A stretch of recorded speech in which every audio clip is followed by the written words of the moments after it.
Good morning, everybody. How's it going? Are you? Oh, I'm not sure what's going on there. I saw a comment. We'll deal with that later. Okay. Good morning, everybody. It's a beautiful, beautiful spring day. And good morning, Michael. Wait a minute. That says V1SUT. Is that Mary? That is. How are you this morning? Mary? You're not Michael. I'm the new Michael. Wow. Just today. Well, your name begins with M. I'm glad to be this morning, here. Mary. I'm very good. We have so many. I'm going to hop around a little today, but the theme is education and peeking behind the curtain at every level. So it should be pretty interesting. Oh, look, Sherry's on. She says, good morning. Lisa's on. She says, good morning. And Steph was talking about something. We saw the comment earlier, Steph, but I deleted it because it was like, I don't even know what the person's talking about. So sorry for those of you who don't know what's going on there, because I don't know that we necessarily do either. But it's a beautiful day and in the neighborhood. And man, we got a bunch to talk about. Michael will be on here in just a minute. He had actual work to do. I hate it when that happens. I wish he'd just quit so he could do this full time, but I don't think it pays very well. Nope, I can vouch for that. So tell me what is going on? Well, if you want to go ahead and share my screen, we'll get started. You want me to? Okay. Yes, we're going to talk about what's going on behind the scenes in Oklahoma public education. We're going to talk about a specific case that's going on that's going to bring us to what are districts doing to be transparent in these cases of child sexual abuse. It's also going to give us a peek into the court system and its role in keeping kids unsafe at school. Then we're going to lead into a talk about administrator pay in Oklahoma, which seems to have skyrocketed while student outcomes, academic outcomes, have plummeted. And that's a pretty serious conversation. Yeah. So admin costs are going up and outcomes are going down.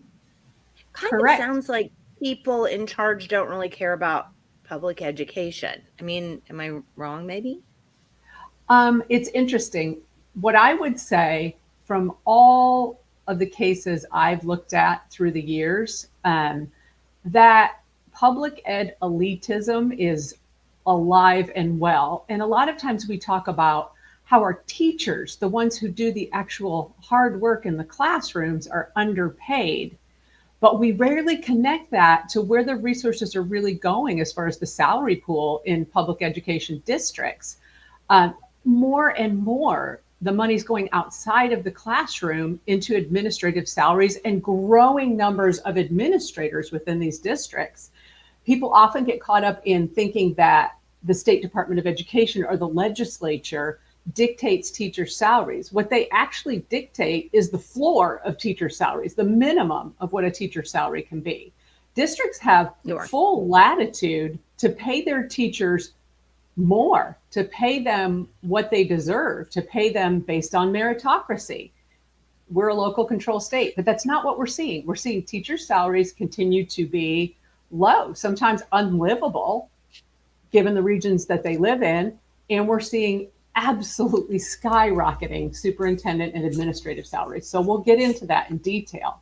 And then the other thing that I've noticed too, that I think that, we've talked about probably briefly on this program before, and that is, since I was a teacher, years ago, we have all these we have all these paraprofessionals that are in the classroom, and we have aides that are paid. And, when I was a teacher, you were a student office aide. And if you had A's and you were a great kid, you got to come and go help a teacher in their classroom and run copies or whatever.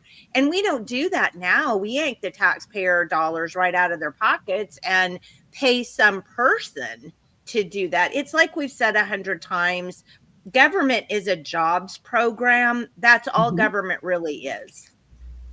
And a liberty stealer. It's a liberty stealer and a jobs program. It is. It is. It's like a vapor. It will expand to fill the space, and it will keep going unless there's a border.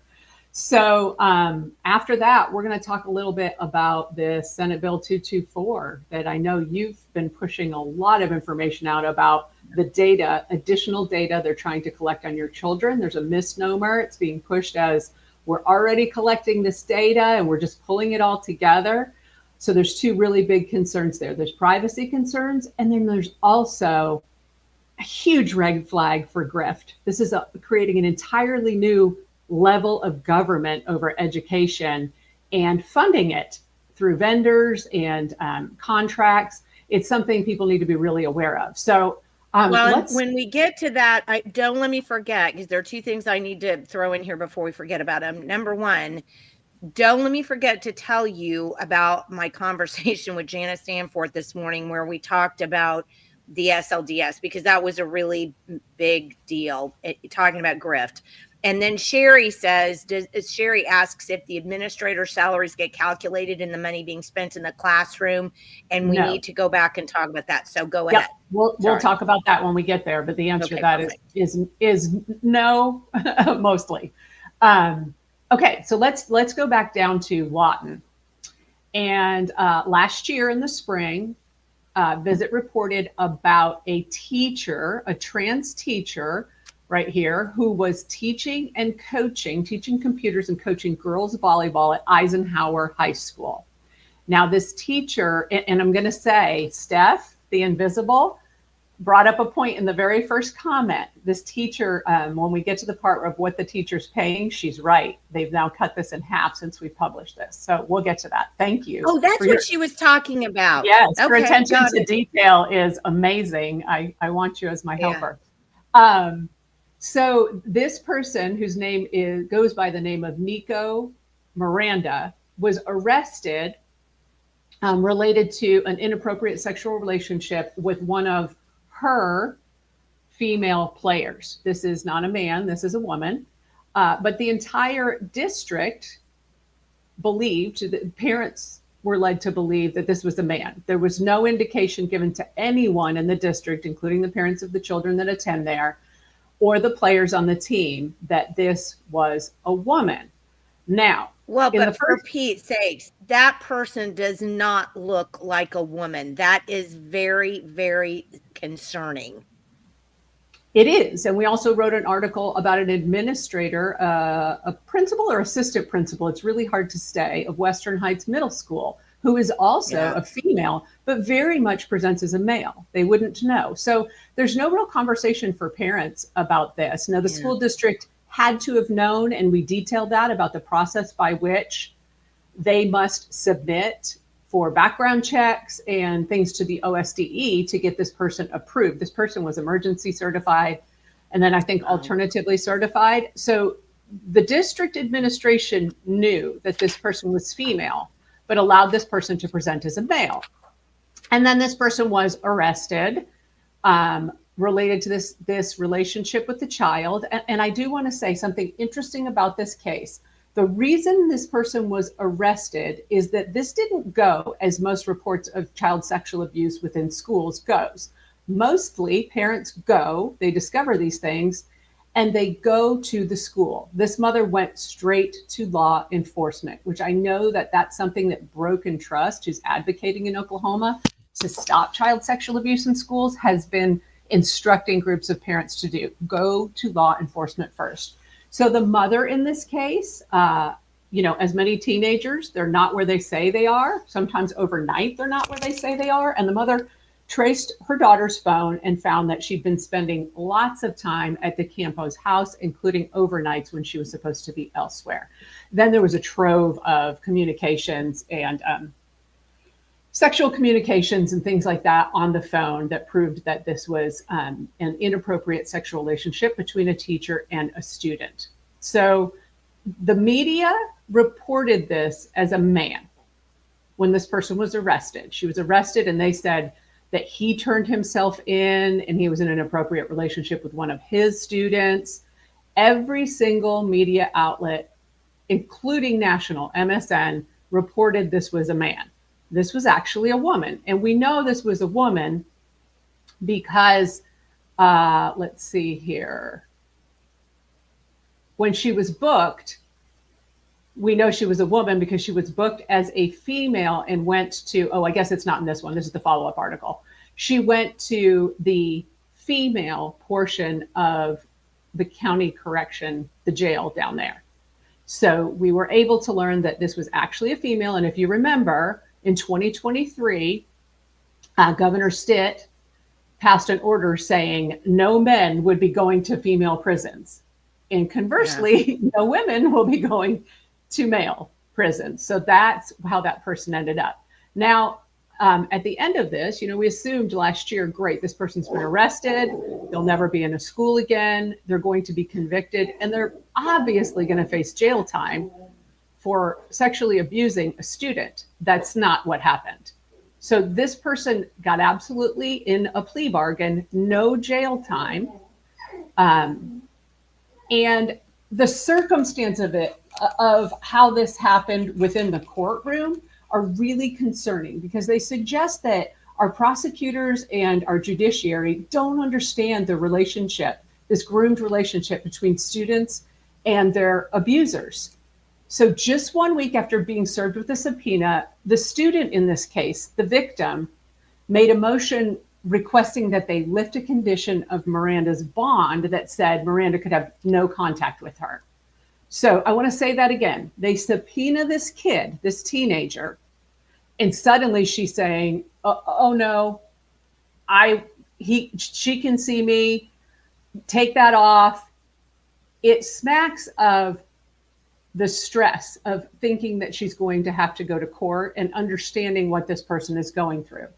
It's also, the court seems to be ignorant of sort of the groomed trauma bonded relationship in which victims of child sexual abuse often have these feelings of loyalty about their abuser. They try to protect their abuser. And it's not until much, much later that they can put into context how abusive the relationship was. So it seems like the court listened to a teen in this case who is in the middle of processing all of this, and it doesn't make much sense.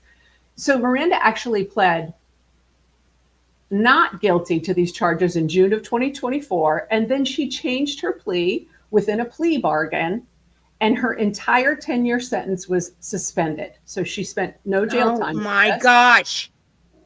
Yes, with this obvious pressure coming down on a victim with a subpoena. She was ordered to pay $50 a month, which now our astute viewer noticed that in further filings is now down to $25 a month on a $1,000 fine. And strangely, the plea bargain says that she cannot be employed within a school system during the 2 years of her supervised probation. So she's only getting 2 years of supervised probation.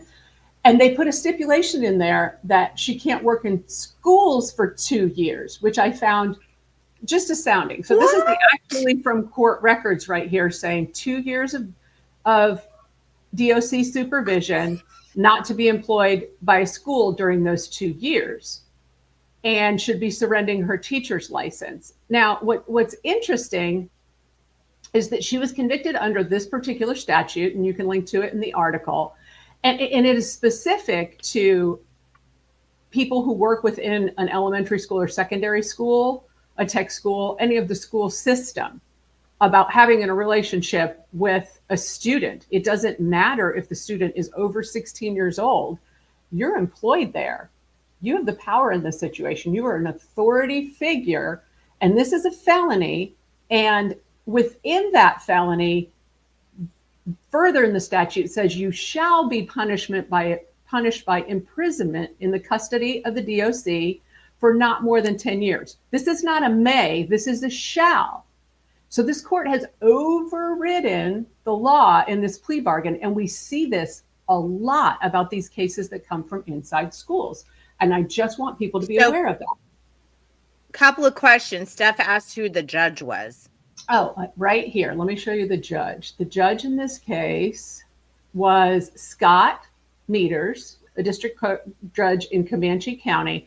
Now, Scott is a lifetime, Judge Meters is a lifetime Lawton person and a graduate of Eisenhower High School, where this took place, where Miranda was a coach. He was appointed by Governor Fallin in 2017. So it's hard to know what Judge Meters was thinking, if he questioned this, what the behind the scenes negotiations were. But the strange thing is that the order says that Miranda has to register as a sex offender, which makes Miranda ineligible to ever have a teacher's certificate again. Yet the court said you can't work in schools for the 2 years you're on probation. So you see where there's all these seams that predators can squeak through. Even in the future, I could see that this person could find their way back into a situation in public education. So let me go through a couple of comments because there's some good ones. Okay. So Sherry says we need to enforce training on our judges on predators and the fact that they can't be rehabilitated. I think that's very interesting. And then Tammy said LinkedIn says that Miranda's working at CACI International Inc. And I looked it up, and it's basically a leader providing expertise in technology for national security with a focus on software and enduring funding streams. Yes, I think that was in the first article. We went a little bit through this person's resume. We also went through, those are interesting comments. Yes, it's an interesting work history. We also went through this. We went through the concerns about aliases when it comes to people. I mean, there's enough concerns already. You have a trans person who has actually had medical interventions, is on cross-sex hormones, which we know have all kinds of effects. Somehow the research stopped around 2000 about that, and we're not allowed to talk about it, but there are huge mental health effects to that, physical and mental health.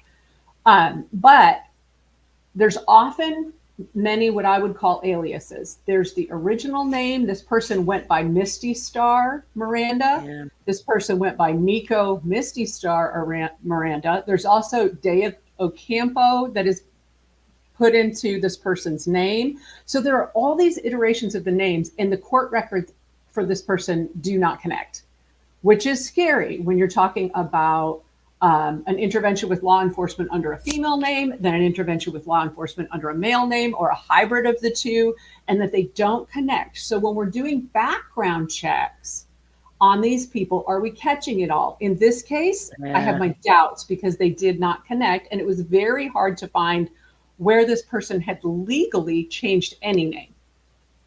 So it's just sort of this floating thing. Lisa said, would this week's sentence have happened if she were an actual man? And I think that's kind of an interesting thought. John says, all administration school board members need to be held accountable for these actions. This would force the evil people out and put in good people. Sherry says, surrender the certificate, but you can go back in 2 years. This is how the private schools get pedos. Excellent point. Excellent point. The And public she's schools going are to find not. that way to Yep. be around kids. Trust that. Exactly. And we're in this situation where there are so many, we're in this chronic teacher shortage. It's become the norm over the last decade and a half. And it seems that schools are taking people that they shouldn't be on an emergency basis or an alternative certification. And that just creates a scene for people who are seeking access to children for nefarious reasons. Yes. Okay. Those are some. Without question. Roberta asked who the state's attorney was for the case. Okay, so we covered pretty extensively, and we jumped over that to move down. Hang on, let me find where we covered that. So, and this person is registered as a sex offender. So something interesting in this case, when we first look at the records, the court records state that the prosecutor from District 5 DA is Kyle Kabelka down there in Lawton. From his office was Michael Beeson, originally at the top of the case. Now, Michael Beeson is general counsel for the Oklahoma State Department of Education under Ryan Walters. So that set up some red flags. Is there a conflict of interest here? Is this person representing someone who will then come before the board to have their certifications revoked? Now, that didn't happen because I'll explain to you why these certifications never came before the board, and that's another huge problem. But what you'll notice if you move through the court records is that it appears that Beeson immediately moved himself to the side. He never appeared at any court hearing in this, and the DA's office was represented on all court matters in this case by ADA Madeline Vasquez. So it does appear that Beeson, who does some essentially assistant district attorney work down in Lawton, he's from Lawton or that area, also still does some private practice down there in conjunction with being general counsel for the OSDE. It appears that he did step aside to avoid any potential conflict of interest. Now, we reached out to the OSDE to try and confirm this. They are not good about commenting back, I'm going to tell you. So we never heard back from them. So we're running under an assumption here, but that is how that case happened from the prosecutorial side. And I do have to give credit. Michael Beeson, along with Ryan Walters, have been extremely aggressive in removing predators from public education. They have a full force of investigators now who are former law enforcement and detectives now at the OSDE. That is a massive change from where we were under Joy Hoffmeister. And they've really promoted, even on the front page of the OSDE website, this awareness system where a parent can go over their school district if they have a concern and go straight to the OSDE. That's never existed in the past. So I don't want to seem like I'm being critical of those efforts. Very much hope those efforts continue. Just wanted to point out a potential conflict of interest.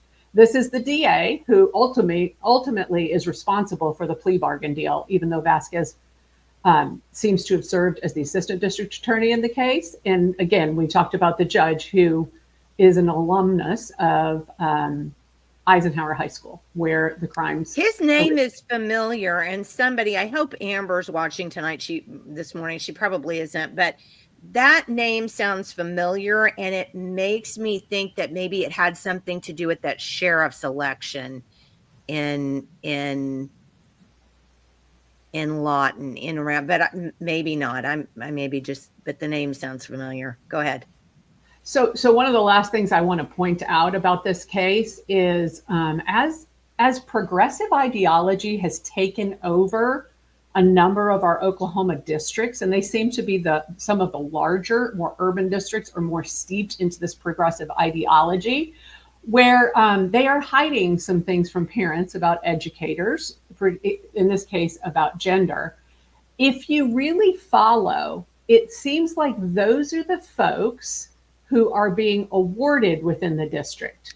If you meet this sort of identity politics that's still happening within public education, that seems to be fading across the country as a whole, you see these things. No, so these are photos of how the public saw Nico Miranda while she was teaching and coaching. You see how confusing it is? It's hard to even keep the right pronouns. But Mr. Miranda was awarded the Rookie Teacher of the Year during her first year of teaching in 22 and 23. I do want to talk about who's running the Lawton District again.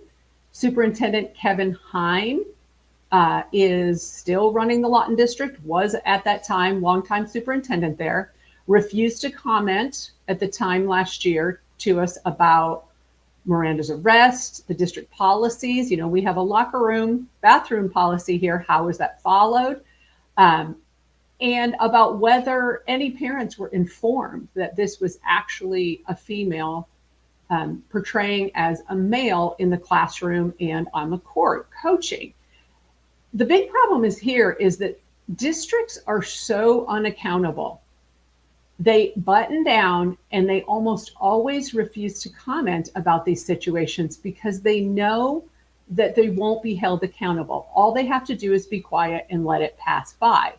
So Heim's statement about this during the arrest called this person an employee, repeatedly said, of course, student safety is our number one priority. That's in every one of these sentences after a kid is sexually abused.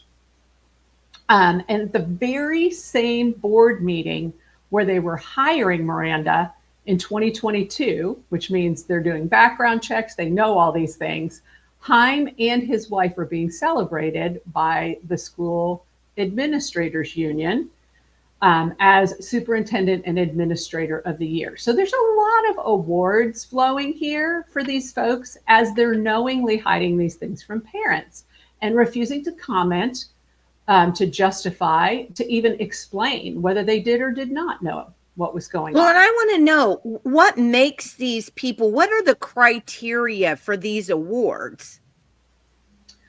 I mean, I'm just curious. Well, I would say it's an internal club. If we go a little farther, you'll sort of understand. So that's Heim and his wife being celebrated as that year's administrators of the year, right?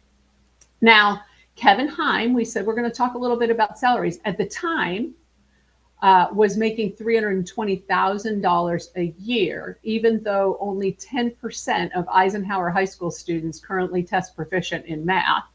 And 1 out of 4 students in his district do not graduate after 4 years of high school. So $320,000. Yep. Hold on to your hat. That's gone up. Okay. I'm just going to point out that my husband has a degree in physics, a bachelor's degree in physics, a master's degree in electrical engineering, and he actually works in the free market as a programmer. He makes half that, somewhere around half that. Exactly. So there are so many examples of benefit to society, workload, what a job entails, and frankly, meritocracy, outcomes, progress. Performance reviews don't seem to be really happening as they should for superintendents, and there's a reason for that. So we talk a little bit more about what the school administrators unions are, what their goals are, what people are making. But I want to point out that Kevin Heim, the superintendent of Lawton, his brother is Sean Heim, who's a retired superintendent from Enid Schools, and he is the current director of the Oklahoma State School Boards Association. So that's the body that trains all of these elected local school board members, like the Lawton School Board, about some specific things. They interpret. I can't talk today. State law. Interpret. Thank you. I'm having one of those days. Interpret state law for the boards, and they train them on how to evaluate and compensate and contract their district superintendent. So Sean Heim's organization teaches the Lawton School Board how to review his brother, how to contract him, and how to appropriately compensate him. This is another massive conflict of interest, and Sean Heim makes $336,000 a year on top of his retirement from being a superintendent for running this organization. So this is where we've got a lot of problems. The structure of education in Oklahoma is causing the problems. And Jenny shakes her head. So it's ridiculous. These people should get paid like it's a free market. And if they only have 2% of their kids who can read, they should be getting 2% of their salary. Correct. And if you're making over $300,000 a year to do this job, shouldn't you be highly accountable for what happens in that district, particularly? No, because it's taxpayer dollars. And as Julia will tell you over and over again, they basically stick a gun to our head and pull it out of our property and out of our pockets. And it matters not one whit to them how that money is spent, whether it's accountable or not. It's free money to them. They can do whatever they want with it. It's absolutely disgusting. Lisa makes an excellent point. She said Heim's salary at $320,000 per year goes a long way toward keeping one's mouth shut. And it does. It becomes a closed club, and children are not being protected in this. Between the courts, the administrators, the districts, and the education NGOs, children are not being protected. Really good point. We need an education doge. Yep, we do. So with that, while we're on salaries, I want to move ahead to an article that Visit published this morning about the superintendent of Norman Public Schools, who makes $412,000 a year, more than the base salary for the President of the United States.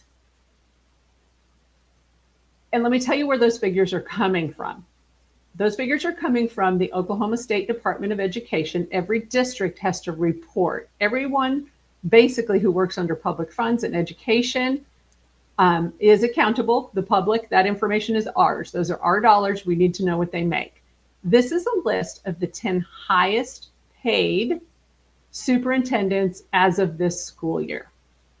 And you'll see that Nicholas Migliorino is the highest in Norman. It's not close to the largest school district in this state, but and its outcomes we'll talk about don't justify this.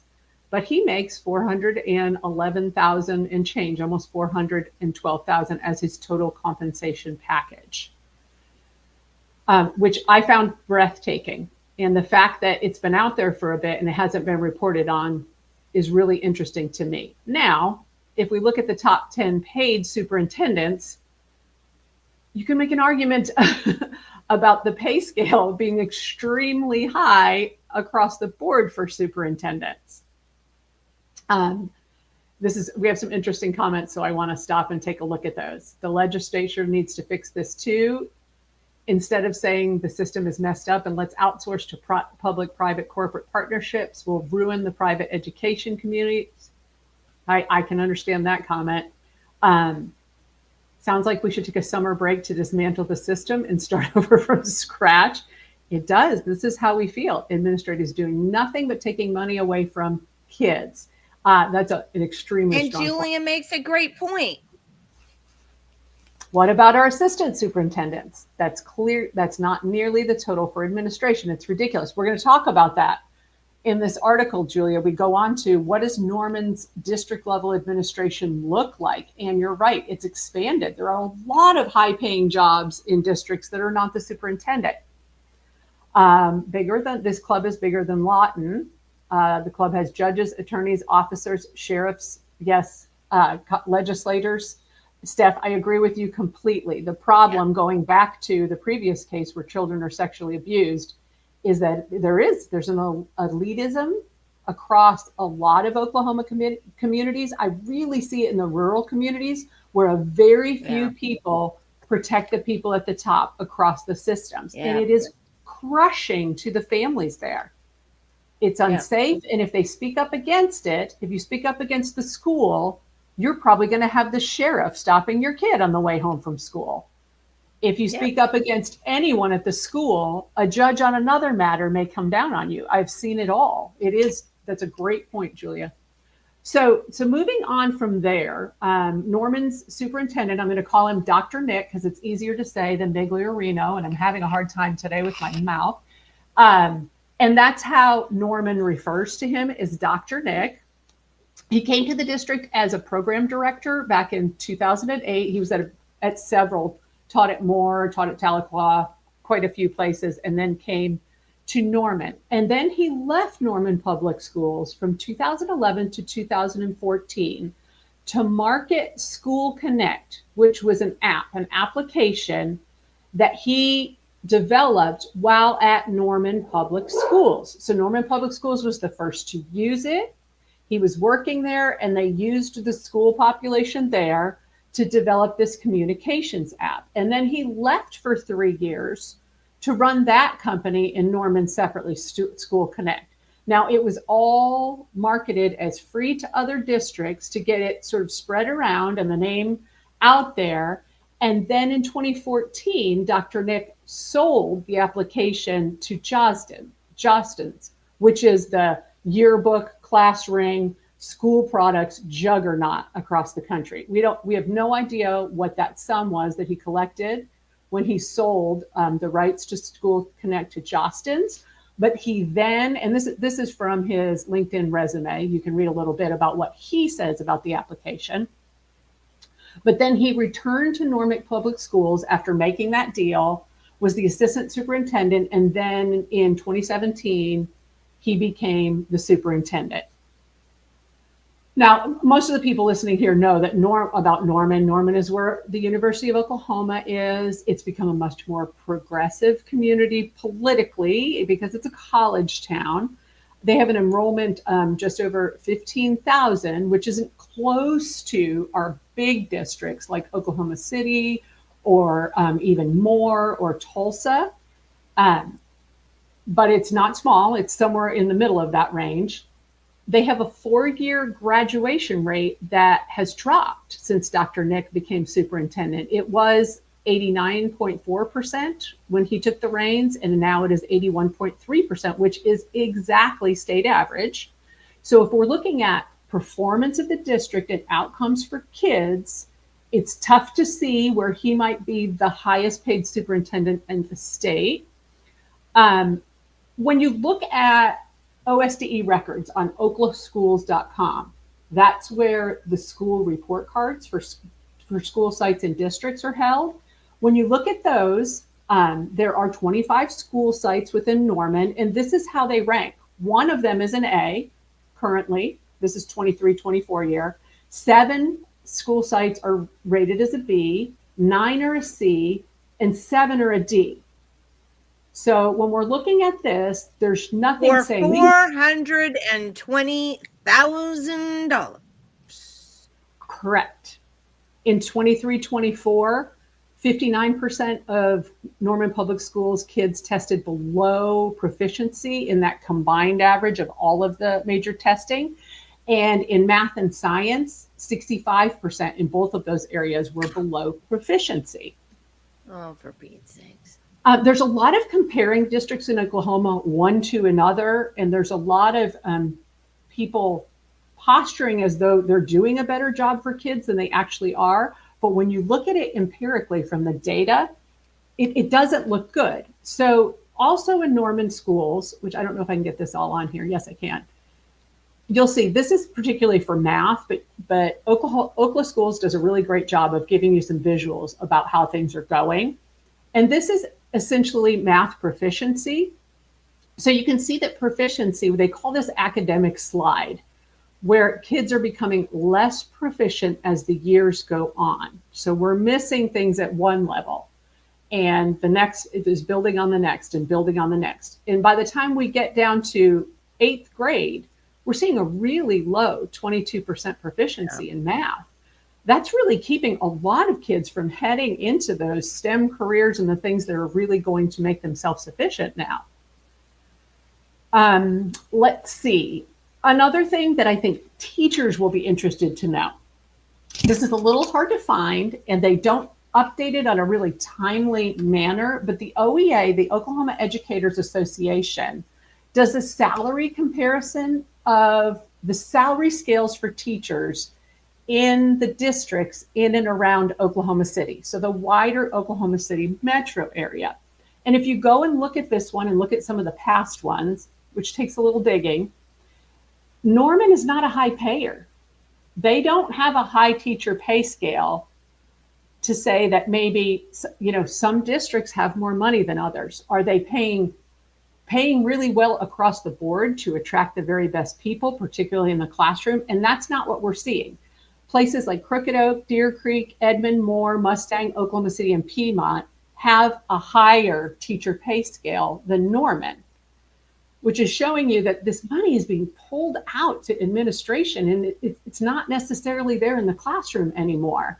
And teachers are the ones who are dealing with all of the current problems of higher acuity in the classroom. We're seeing more violence in the classroom. We're seeing all kinds of things. The number of special education students has exploded. So there's all these huge challenges to teachers who are trying to do a good job, and the money is not going there where I believe parents would want it to go.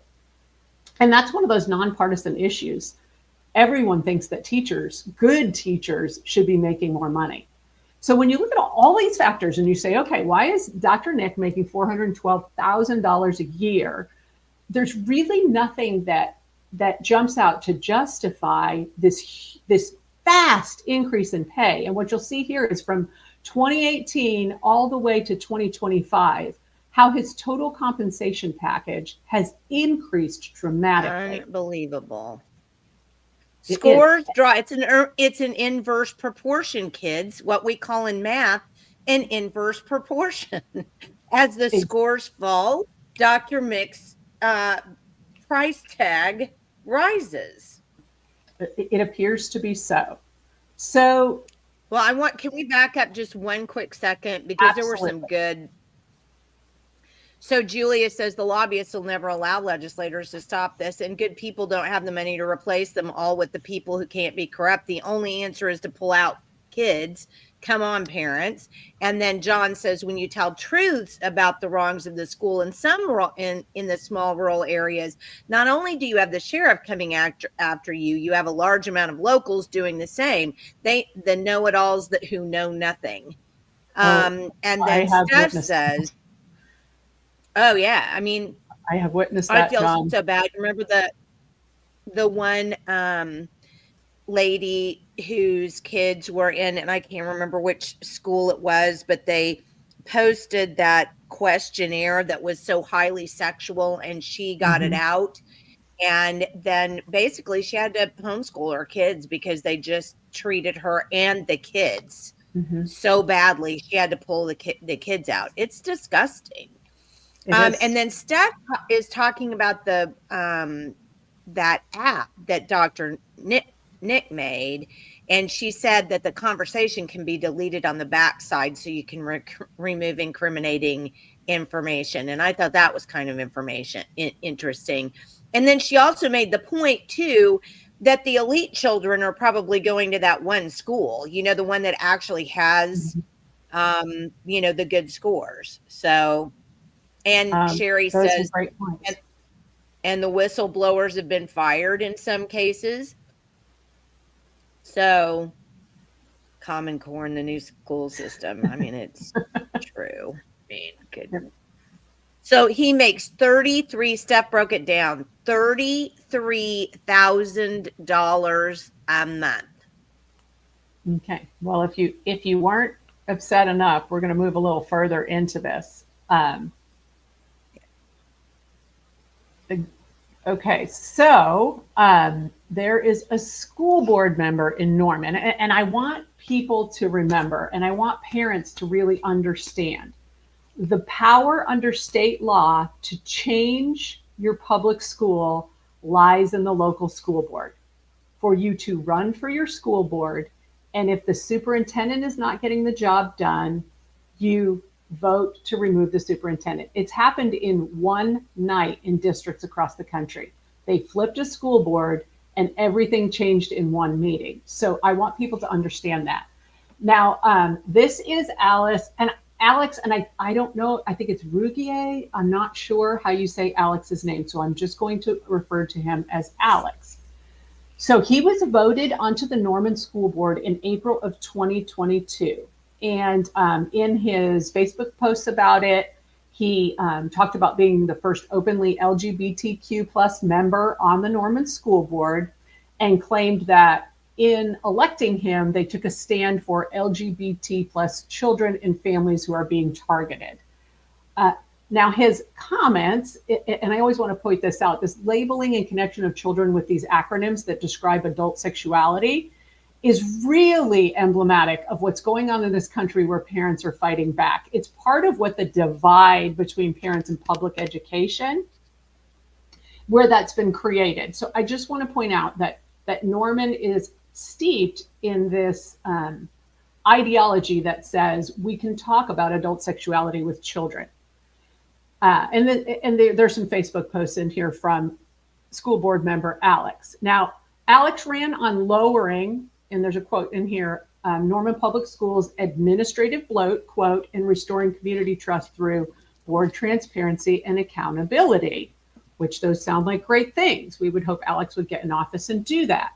But then in February of 2023, that's approximately a year later, he posted about an upcoming school board meeting and talked about Dr. Nick's 3-year contract coming up for renewal. But he said that the district doesn't wait for the contract to expire to renew it, but instead renews the contract each year and extends it for another 3 years. And the quote here is to provide the superintendent with job security should the public elect a board that does not support the current superintendent. So they are boxing out the voters by keeping this very highly paid administrator on a perpetual 3-year contract where he is always in the first year. And you go, this is just in case voters say, we want to go in a different direction. We don't agree with the ideology. We don't agree with the results, whatever it is that voters don't agree with. They don't want them to be able to take him out. Well, that's a really strong statement. And he almost sounds like he's bragging as though he's doing the right thing for the community. So if you dig a little deeper here, the comments from the community were not good. Not good. They caught it on his Facebook. So someone named Ian Moore said, I'd like to know the justification for the board renewing this contract. What objective measures are you using? And school board member Alex says he can't talk about what happens in executive session, but they use their strategic plan, which is a strategic plan they came up with for 2022 to 2027. And we'll talk a little bit about that. It does not tie to student assessment outcomes. It does not tie to student grades. It ties to a lot of other soft elements. So Alex goes on to say, I'm sorry, the public has the right to know how he is specifically graded. I don't see an issue that's been successful in the strategic plan. That's why a lot of us don't trust the board, consider it a rubber stamp. Apparently, this constituent gave him empirical reason to not renew the superintendent's contract and is pushing for the democratic process. So there are engaged citizens trying here. And school board member Alex said, I'd sure love to talk to you about what's in executive session, but I can't because no one else will vote for that, essentially. So then another constituent says, why the 3-year terms? That gives the people no leverage if a job is done poorly. And she starts to call out other board members. Why should the superintendent have job security if the public shows it wants to move away from him? These people caught it and they're questioning it. They're calling it a sweetheart deal. Well, what else do you call it? Well, I would be furious if I was a Norman resident that you're taking away my democratic right to make change within my public school system where my children go.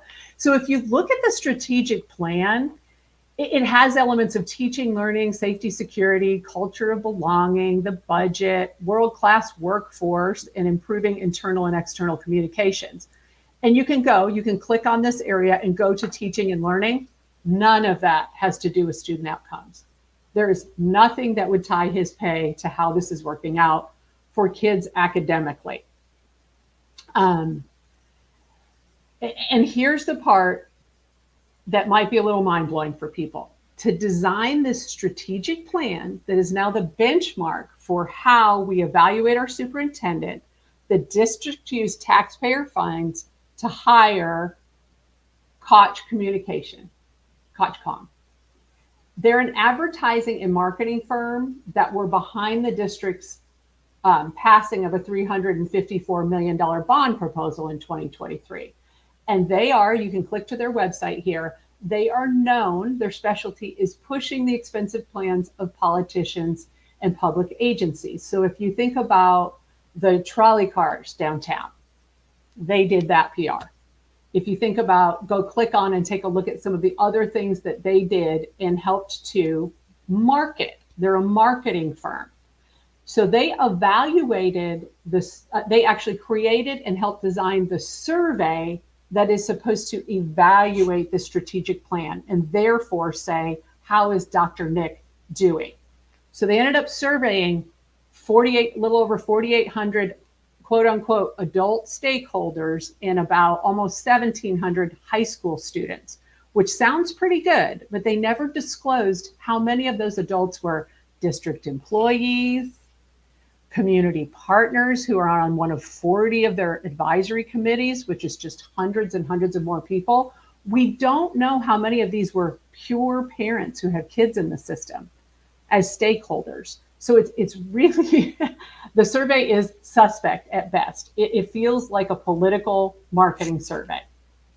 So NPS's publicly espoused core values of integrity, inclusivity, collaboration, and optimism came out of the strategic plan. And with that in mind, the survey included questions like this one. Do we deliver a full range of racial, social, and indigenous perspectives that are honored and respected in teaching to create broad understanding in our schools? So those are the kind of survey questions that are determining how this strategic plan is going and thus justifying these large administrative salaries. And they use taxpayer money to hire a PR firm to create this entire system of planning, of evaluation, and of prioritizing the education system within Norman Public Schools. Jenny, you're shaking your head. I think I need to let you comment.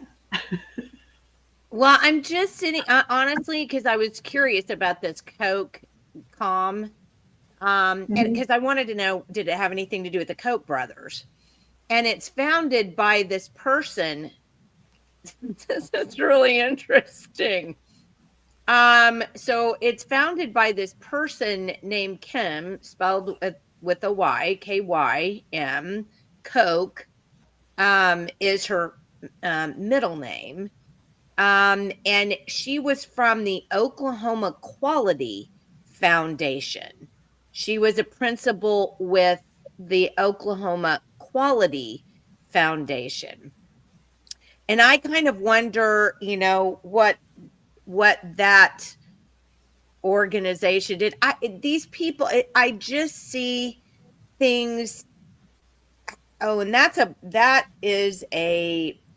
Oklahoma Quality Foundation was a catalyst. They serve as a catalyst for building better organizations across Oklahoma by inspiring role model performance and results that help you live and fulfill your mission and vision.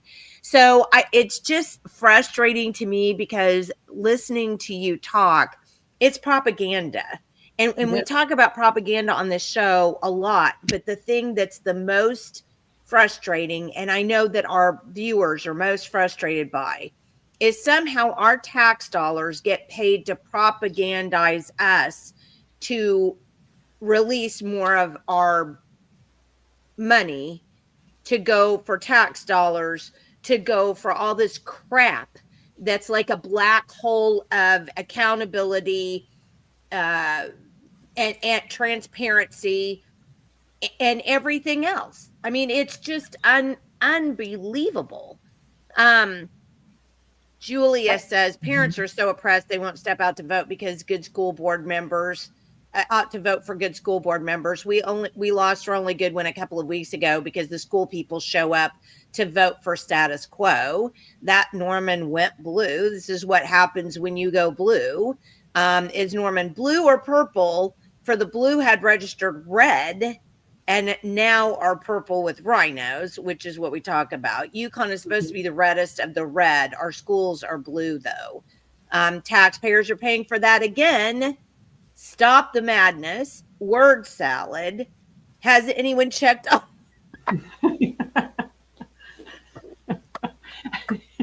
Well, I am right now, Lisa. He's still on the phone. Probably not happy that he's still on the phone. Julia's thinking about the school board elections is exactly what my thoughts were, and why I went back to look at that survey that's evaluated everything to see if they would tell me. And they have a series of videos on their website that are showing how they're doing on all these points within their strategic plan. And they give you this data, but they don't break it down. So I'm unable to see how much of it is the education establishment evaluating itself, which is not working well. He's alive. Hi, Michael. Is he there? I'm alive. I'm still here. Okay. All right. Well, Lisa was worried about you, so she'll be happy you're on now. Well, and I want to make this point too. All while we make sure to defend programs focusing on improving our schools. And Becky has been going through a situation right now so that she would know exactly what she's talking about.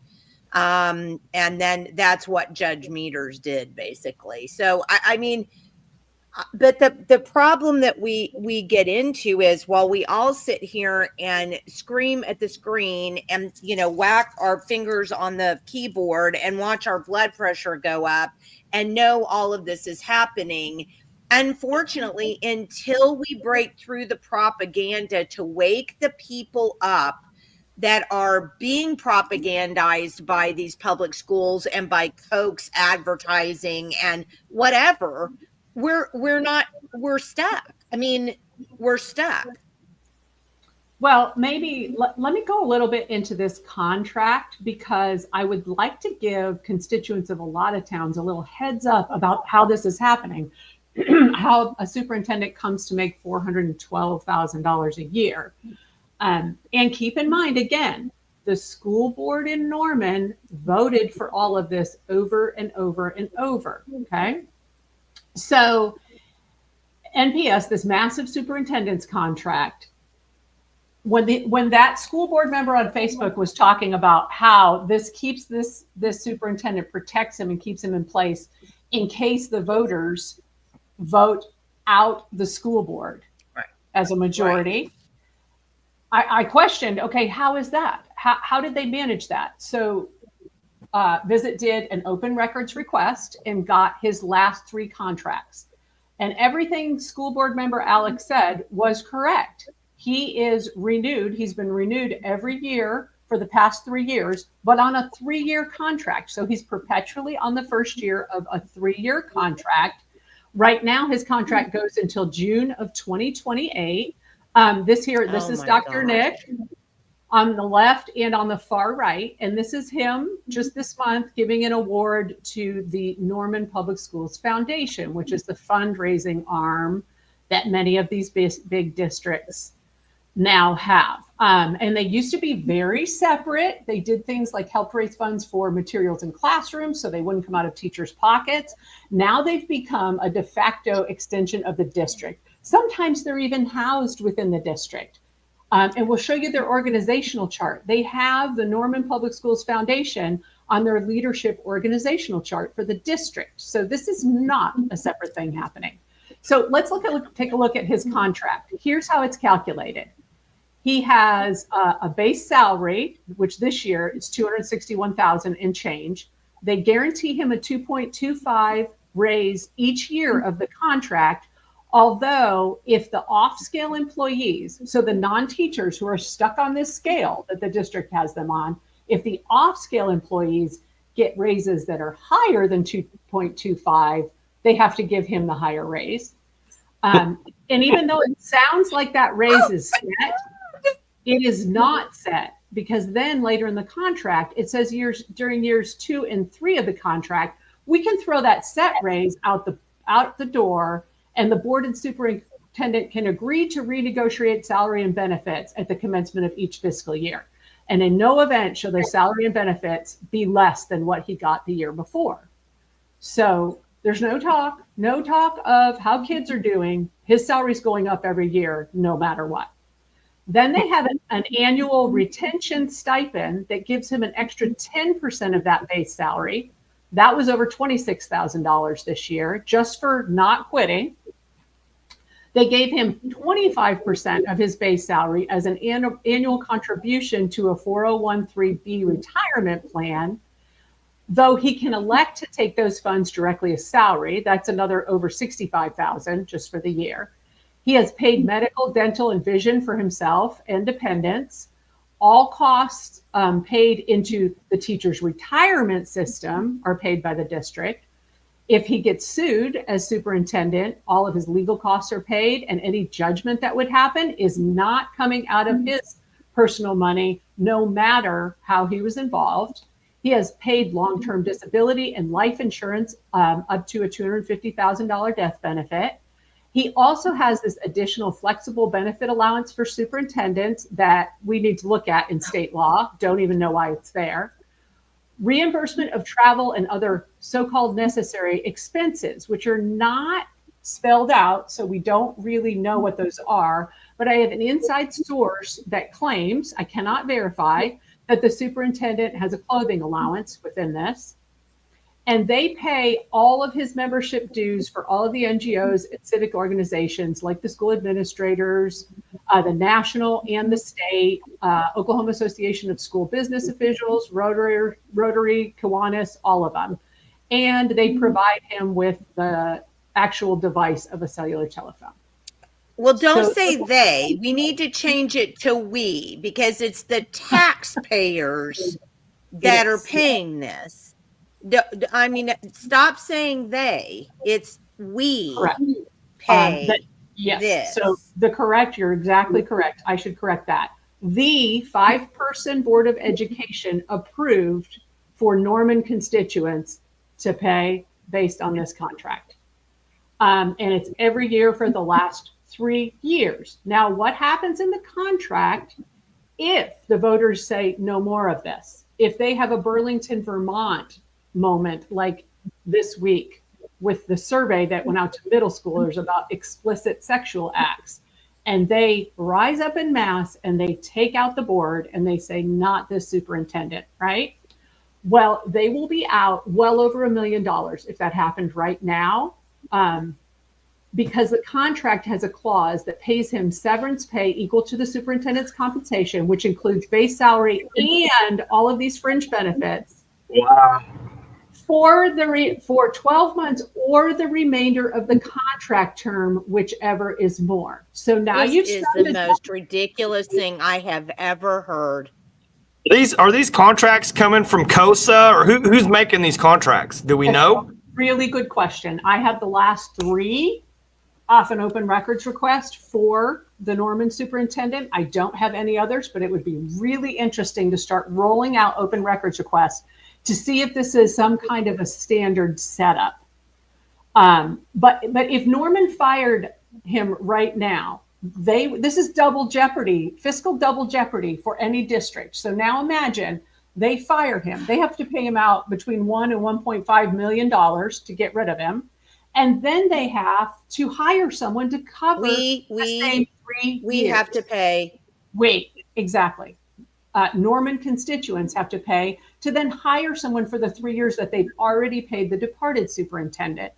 It becomes impossible. And that's what board member Alex was talking about.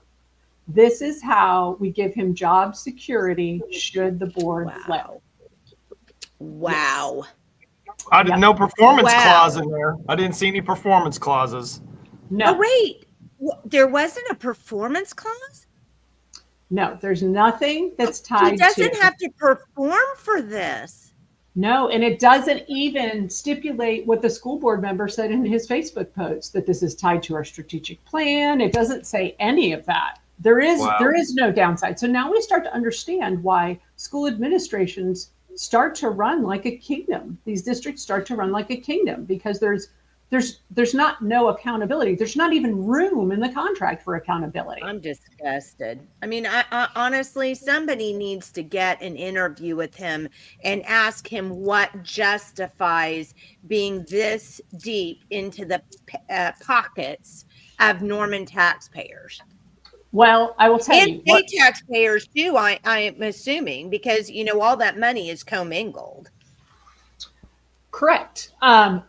So in the thinking of this journalist, the responsibility for this lies on the elected school board. So interestingly, in February of 2025, two, including school board member Alex, who made the Facebook post about the contract, while I got chaos going on, I'm sorry. While in the past, all of this superintendent's contracts have gone through with a unanimous vote. In February, two voted no, not to approve this. It still went through on a 3-2 vote, but one of them was the gentleman who made the Facebook post, almost bragging about how this gives the superintendent job security. And the other one is a woman named Annette Price. So both of these folks ran on bringing transparency to Norman constituents. And I reached out to both of them to talk to them about why they voted no. And they've had 10 days, maybe more. Neither one of them got back to me or would comment publicly at all about what's going on there. So even when they vote no, they're not willing to stand up and say why they voted no or stand up for their constituents about this. So I did not go back to the superintendent because the thinking there is that this school board is responsible. School boards hire, fire, and review superintendents. That's their job. But they're not, again, now school boards don't seem to be very accountable as well. Well, so it's like what Julia said, you know, the status quo gets in there and they somehow manage to get them in. But there have been a couple of really good comments. If I can get this to work, for some reason, this program is not working this morning. Steph says they're not saving lives. They do nothing to make anyone's lives better, and they get the bank. If anyone else can come up with an idea other than voluntary taxes, let me know. We know, Jules. We hope that we could do that. The benefits are by far a lot more than his salary. People will not listen when you try to explain this. I wonder how many days per year my husband works to buy this guy's clothes and trips. And that's the thing that just irritates me. How many people out there in the private sector, like my husband, who have 2 advanced science degrees, don't get paid a fraction of what this man makes with dismal education results at his school? It's pathetic. The school board members should be absolutely tarred and feathered for allowing that. And the people, for Pete's sakes, should be the ones with the tar and the feathers. Has this been reported to Stitz Doge joke? And they would, yeah. What a contract. Parents are supplying the kids' classrooms with tissues, and this is a good one, with tissues and markers, but this guy gets a taxpayer-funded cell phone, which, by the way, they won't even let kids use in school now because, you know, we can't have cell phones in schools so that kids can report what's going on with them. That means we should have access to its contents, by the way. So that's true. Maybe you should put in an open records request for all of his cell phone records, because if it's paid for with public funds, then it's open to public review. Oh, well, let me tell you something about that. What I specifically set up there, that the device is provided by the school. He pays his own service for the phone, which is interesting. Because that makes me wonder if then they would then omit those things on an open records request. So he gets a cell phone paid for by NPO. And it's personal. Exactly. So there are a lot of ways around open records. So let me Julia say, says it's almost like moms could stay home and raise their kids if they didn't have to pay for their superintendents. correct. That's an interesting observation. So if we want to talk a little bit more about this superintendent, I do want to remind people about what happened during COVID, because I think that's really critical in your thinking about knowing where they stood on these restrictions and things during that time tells you a lot about where the district's at and where this administrator's at. Now, And let's couch the right terms, how they stood on personal liberty. Correct. That's a huge concern here in this district. So this superintendent currently serves on the executive committee of the Oklahoma Association of School Administrators, and he was very much in step with their public statements about what should and shouldn't happen with COVID restrictions, requirements, and school closures. So we had Senate Bill 658 go through, which prohibited a lot of the mandates here in Oklahoma. But NPS continued to push those and put pressure on people to mask, vaccinate, and quarantine. And there's some quotes in here directly from Superintendent Migliorino. The medical community has made it abundantly clear that masks are an effective tool in stopping the spread of the virus. We've seen this from experience that masks work beginning Tuesday, September 1st. So this is going into the 21-2022 school year. It is our expectation that anyone who enters our buildings will wear a mask. All visitors to our school will be required to wear a mask. That's actually outside of what state law was at the time. Also kept pressuring families to vaccinate. Here's a quote: state law prohibits us from mandating masks or vaccinations. As a public school district, we will not work in opposition to the law, but I'm imploring each and every one of you to help us keep our schools open. Help us care for our kids, not your kids, our kids and our teachers. Wear a mask, get vaccinated. So this was pushed even after it was illegal in the state. They continued to move schools to virtual learning and even closed the district on some days during 2022 due to COVID-related staffing issues. And now if you take a look in 2025, we have these little pops of virus that are happening. So now Norman Public Schools, which is highly vaxxed, highly masked during those days, continues to close even in January of 2025 due to ongoing mini epidemics of respiratory illness. So what used to be our snow days now in these districts that push these things are now district-wide sick days, which I find really interesting. I can't tell you the why behind that, but I have a lot of suspicions that the vaccine didn't help a lot of people. We have some suffering immune systems, and or we like the policy of being able to close schools for reasons other than imminent weather threats. We like the policy.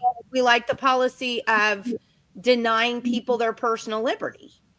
They want to be kings and tell the people who pay their salaries what to do. These do become control mechanisms. You're correct. So one other feature of Norman Public Schools that I thought really sort of fit the progressive narrative is they had an executive director of diversity, equity, inclusion. And she came in 2020. It was sort of a big thing in the media that the legacy media made a big deal of. And they had to reposition her after the law passed and said in 2023, we're not going to do any discriminatory DEI positions or activities. She is now the director of student services, but she talks on her LinkedIn about on her resume, it talks about that position. So for them to actually have that position in Oklahoma is an exception rather than a rule. And if you look, so Julia made this point earlier in the comments. This is their leadership organizational chart. So Williams, who was their former DEI executive director, is part of this highly paid 8-member quote unquote cabinet of the superintendent. So that's this new thing that's popping up. We saw it at Western Heights, which is an extremely progressive district. So if he's getting paid like the president, he might as well have a cabinet, okay? But then, so there's 8 people on that cabinet, but then under them, there's this leadership organizational chart that is massive. These are not people in the classroom. These are all directors and analysts and coordinators and executive directors that work at the district level. There is a massive amount of money coming out of the classrooms in Norman Public Schools. So in all, some people are benefiting at Norman Public Schools. It just doesn't seem to be the families and the taxpayers. Or the students. Correct. That brings us to, are we ready to move on to the big topic of the day? I don't know. Hold on just a second. I liked what Dana said. Wait until the masses wake up that these respiratory sick days are from masks and the poison shots. And then basically John says, this is a school system democracy dictatorship. And that's exactly what it is, based on taxpayer funding. It's disgusting. Yeah. Okay, well, now that we've sort of looked behind the scenes about some administrator pay and not protecting kids, I did want to touch again on an article that Visit put up on April 8th about the grassroots organizations. And there's a mass of them that are screaming about the Senate Bill 224. And what Dana says now up to 36 organizations. And these are folks from all different. Some of them are parents groups. Some of them are Second Amendment groups and about freedoms. They're across the board that these people, I've never seen so many grassroots groups come together to fight a piece of legislation, which should be a massive red flag to all of us. So I wanted to talk just a little bit about what is in 224. And I know, Jenny, you've done a lot of work on this and you've looked into how much data is being collected about our children already, our children and families. But what 224 does, it actually creates a whole new layer of government. They want to give millions of tax dollars to create a data system to collect existing and more data from families. And some of it is daunting. The bill as written wants to collect religious affiliations of students and their parents or guardians. It wants to collect medical information from students and their parents or guardians. Now you're going to hear legislators say, no, this is just technology that will help us gather the information that's being collected. It's not true. It may do that, but they're also pushing to collect additional data. So there's a couple of problems with this bill. One is personal freedoms, liberty, and privacy that public education doesn't seem to have any line about, or our legislature. And the other one is absolute grift. So this would bring in a whole new committee of 9 who's going to oversee all of this data within the legislature. So you got your new governmental body. They always create something. The legislation says it doesn't have to end at 9. We can add more people to this if we wanted. The legislation makes it look as though those positions are paid.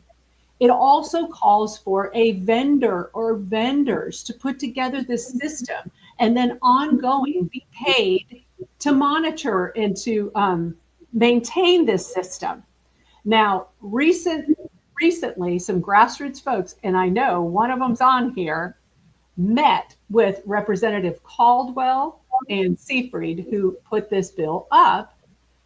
And they were told that, and you can verify this, sources out there, they were told that the vendor that would be associated to this with this legislation has already been identified.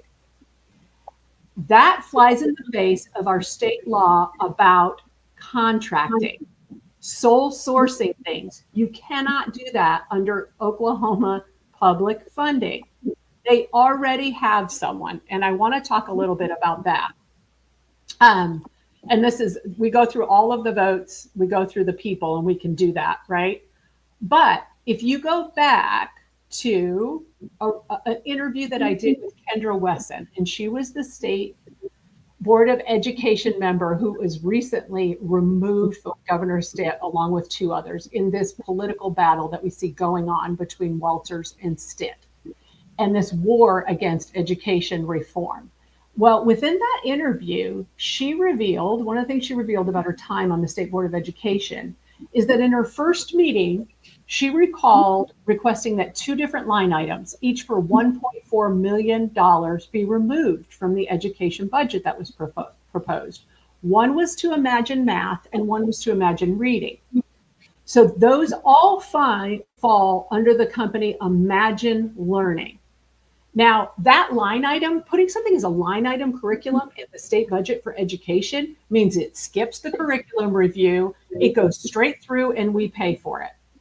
And she said, why is that in there? We're local control state. At the state level, we don't buy curriculums. That's something people decide about in their local school board. Well, it turns out that Imagine Learning has 4 lobbyists that are constantly lobbying our state legislature. Also within the records, they pay for all kinds of lunches and banquets and perks for these legislators, which somehow, through former Representative Mark McBride, got them a line item on the state budget for something we're not even supposed to be purchasing as a state. So when you look at this 224, and let's go back and look at who's behind it. So this is Representative Caldwell. He's one of the authors. Hold on just a second, Mary. Your internet is unstable, and it's kind of been unstable since the beginning, but it's getting a little bit worse. Is there anything? Do you want me to log out and log back in? No. Can you see anything on your computer that says, could you change to another network or something maybe? Let me give it a whirl. I'll give it a whirl for you. Oh, wait, whatever you're doing right now seems to be better. Okay. I'll leave it there and you tell me if you need something different. Okay. Yeah. For some reason it seems to be different. So yeah, go ahead. Okay. So that might have helped. So Representative Caldwell, we've talked about him before. He has 16 new pieces of legislation up in this session, one of them being the Protect Our Kids Act, which is HB 1075, which was the exact opposite. It made it more difficult to remove predator educators from the classroom. He's on a lot of the education committees. And Seifried is sort of surprising to be on this piece of legislation. So she's a freshman senator. And she's a Republican about fighting for liberty in her 2022 campaign. But it's hard to say why she would get behind this piece of legislation that expands government and collects additional data. Any thoughts there? Well, yeah, that's why you have a nearly termed out senator who's been on there almost 12 years, right? Get pulling in a freshman because it's easy to tell the freshman what to do, right? So correct. Sometimes a pat on the back to a freshman. Oh, and this is a good one. They publish Edgenuity, one of the least effective virtual curriculums available. That's very interesting. So I want to reiterate, Imagine Learning was from previously. They had a contract. We do not know who this vendor is that they've pre-identified prior to the legislation, but I can tell you that we will certainly be throwing open records requests to get communication between these legislators and this vendor should this 224 pass. It's one floor vote away from passing. And when they identify the vendor, we will be looking for open records requests to find out what the communications were before that are against the law. The legislature cannot just identify a vendor and enter into a contract outside of the process. If you look at the audit that Cindy Bird did related to the OMES, they're supposed to be the ones who keep money and contracts clean in state government. This was a problem there. They did things that were against the law, conflicts of interest, and subverting the bidding process. So that is a huge concern for me. This bill will cost millions every year. It will create another level of government, and they will be collecting additional data. Okay, I see some comments out here, particularly from Roberta. I mean, so even with the grassroots fighters standing up, the amount of legislators that won't listen is alarming. I think that's a really good one. With the option to add more members. What reason would they have to know what your beliefs are? Very suspicious. Well, and here's the other thing, Gracie. There is a Protection of Pupil Rights Amendments, the PPRA, which prevents the state from collecting any personal information from a student about your religion, your politics. But here's the problem. That's only in federal programming. So if you have money or an objective that's coming from the state, they get to circumvent the PPRA and do whatever they want. Now, my argument would be if we're getting federal funding for this, which it looks like we are, then the PPRA means they can't do this. But again, I think we've already shown one time in this particular podcast that no one, even judges, follow the law. The law is just simply something that legislators do to vindicate your vote for them so that they can say they've done something. Laws mean nothing. They're not written to protect the citizenry. They're not meant to do anything like that. They're meant, again, as a way to assure the people who have voted for them that they're actually doing something.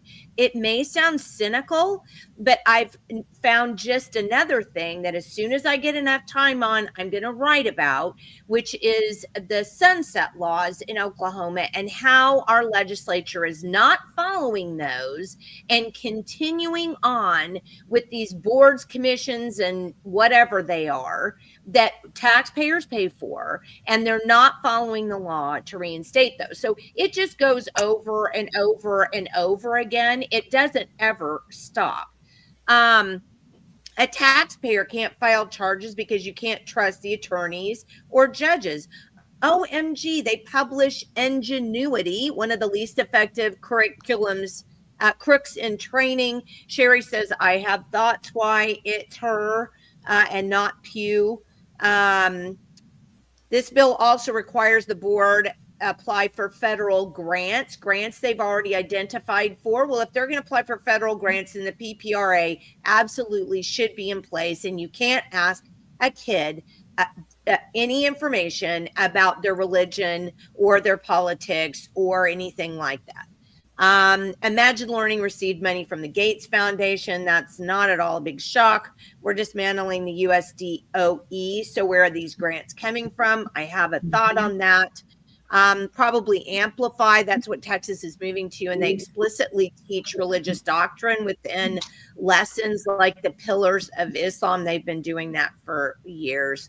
Also, yesterday with a conversation with Caldwell, he stated numerous times that the groups on this letter have no idea what they are talking about. Okay, let me tell you, Representative Caldwell, that Reclaim Oklahoma Parent Empowerment actually put together an interim study for the state legislature in 2013 because we had dug so deeply into this data that we knew essentially everything about it. So come at me with that. Come at me with that. I mean, I have so much information. And if you were a good representative of the people, you would want to know what the information is that we've collected. That's what you would want to know. You wouldn't want to say we're stupid and don't know what we're talking about. But I mean, give me a buzz. You know, we'll meet in a parking lot, whatever you think is best. How ridiculous. How ridiculous. How condescending. How nonsensical. let me say this. I'm not stupid, and I know what data does, Representative Caldwell. Data is actually a commodity. You can trade it, you can make money off it, you can get kickbacks on it. Data is a commodity. It's so easy to sell our children for a couple of shekels because, well, shoot, we can get the money. We've got a federal grant. We've got this, we've got that. Makes me so angry if any of our legislators, and some of them, many of them there are a number of them who have stood up and said no. And those are the ones that we really need to be talking about here, because those are the ones that actually know what liberty is. But any representative or senator worth their salt will be saying, oh my gosh, hold on. We need to protect students here. We need to do that. So let me look into what you're looking at. That incenses me to the core. See, because legislators work for us. They work for us. And I'm not going to play the game of, voting. I'm not going to do that. Legislators are put in place to protect the liberty of their constituents. That is their only job. That is the only thing we vote on. It has incensed me, and I can't even believe that. I have no idea what I'm talking about. Now, granted, I haven't studied this in quite some time, but I can tell. Do you know what a SIF is? What is SIF? Do you know if we have it? Do you know if they're updating it? I'm just curious. Well, Jenny, if I can add an adjective in there to your commodity example, I will say that, without a shadow of a doubt, data is leveraged. It's a leveraged commodity. There's no more powerful thing than data. Whoever has the most data is going to win. They are going to have every single advantage, no matter what the application is. It's literally leveraged. It's a leveraged commodity. That's how I would describe all this data collection. Mm-hmm. And I would say, when you look at this from the bill about what they proposed to collect, you need to also think about where they're then going to share this. They're going to share that data, and they say it in the bill, across state and federal government agencies, with partners, vendors, researchers. The government having your data is pretty much the least secure place it can possibly be. And you can imagine where all of those kind of groups, you go into partners and researchers, now you're into the web of NGOs that the good people of this country have been fighting. How could they misuse that information against families? It creates a forever managed vendor here. It's an entirely new expandable board that will be grifting off of this. So though we don't know who the vendor is, I think we really need to think about where that data is going. And if there's one bill we stand up against in this, it's this bill. And it's flying through. It is not getting, you look at these committee votes of 7-3, it's not really getting any resistance, despite this unprecedented number of grassroots groups screaming from the mountaintops about this bill. It passed the Senate 33-13. So you can see here, when you see the nays, that's all we've got fighting for personal liberties in our state Senate in Oklahoma. It's daunting. So this bill hopefully will not pass, but it's a window into what's happening in our legislature and these subversive relationships with lobbyists, vendors, and contractors. And I think we need to keep these receipts, because I think when things roll around in 2026, we need to know who needs to be gone.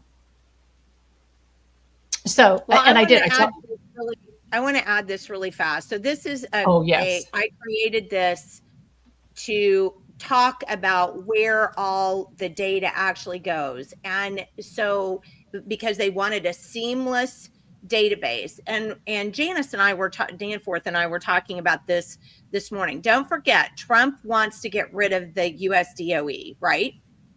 Mm-hmm. Right. But what's the thing that's most important with our legislators? Workforce. That's all we ever hear. Don't tell me this is going to go away. This is going to go to the Department of Labor. This is where all of this data is going to start running through the Department of Labor based on the workforce issue so that we can track everything. This is literally how this data works. And here's another thing that people need to understand. So years and years ago, when I started researching this, my husband has been a computer programmer for a long, long time. And I said, okay, Dave, they're telling me that this is all de-identified data. It's all going to be aggregated, and none of this can come back to the point where your personal identification can be pulled out, or your PI, which is what they call a personal identification. And he said that's absolutely not correct, because when you enter data into cells in whatever program it is, that data becomes inextricably located to the original data point, So you can pull that data off, you can pull it into another cell, but if anybody ever wanted to go backwards, and I guess any decent programmer worth their salt could do it, you can re-engineer exactly where the John Doe who had that personal data point. So when they say this is all de-identified data, it's all aggregated, there's no way that you can get to you can get back to the PI. There's no possible way that that's true. It isn't true. It's completely false. Any decent computer programmer would tell you that that's not true. So for them to say that this is the way it works, basically, is another form of propaganda. Well, if I just tell you that this is the way it is, then this is the way it is. Well, I want you to look at this particular schematic. Yes. So the teacher enters data into these vendors, which then go to the local school, but then also you've got for-profit education vendors that enter information into this thing. And it all comes from the student, goes to the district, goes to the State Department of Education. We know it does, because the WAVE, which is the database that we have, is housed at the OSDE. We know that that's where it is. You can go look it up. I just wrote an article detailing all of that. We do know that the School Interoperative Framework, or the SIF, which was created by Microsoft and a whole other people when Obama came in, because see, this all goes back to Obama. This all goes back to the Common Core ease time, when Obama was trying to change the nature of everything, Marxize everything from education to healthcare. This is where this all came from. Look at where this information goes. And it's even worse when you look at the next one. So here's where Consolidated State Performance Report, Individuals with Disabilities Act, the Electronic Application System of Indian Education, the Common Core of Data, EdFacts, Eden, Civil Rights Data Collection, comes from the census, college application information, integrated. I have all of the data for this in a folder that I just found yesterday. And then I almost sent the whole folder to Janice, because I can show you back to where all of this stuff comes from. So tell me then that our kids' data isn't being taken. And what's crazy is this just said that we don't have according to this group, and I had it up on the screen and then I took it down. According to this group, Oklahoma and 5 other states do not have a state longitudinal database. I want to know how that happened, because we took $3 million minimum and created a P20 council and did all of this stuff. Where did all that money go then? Where did all that money go from 2010, 12, and 13? Where did all that money go then if we don't have an SLDS already? We know we have the WAVE. We know everything that's published in the WAVE. Literally, according to that bill, the bill that we helped write, SB224, that was the one that said you had to publish all of the information in the WAVE. So we know the stuff that they collect, and they've even said what some of what they're collecting, because I put that in the last article I wrote on it. This is just maddening. It's absolutely maddening. I don't see how this is just based on money and somebody's not getting some money for this somewhere, which is why it's getting pushed. Sorry, I had to just say that. Go back on that screen. I want to show something and give an example, Jenny. Which one? Which one? Your workflow. The first one or the second one? The second one. The one you just had up. Okay, so go back. So this is all what you're allowed to see also. So you tracked all this because you connected all the dots, but let's go back to the teacher, she's entering the data, and then you have the actual vendors. Well, those vendors are private. They have proprietary software, and what you're tracking is what they're allowing you to see on the output side back to the state or the school district or whoever it may be.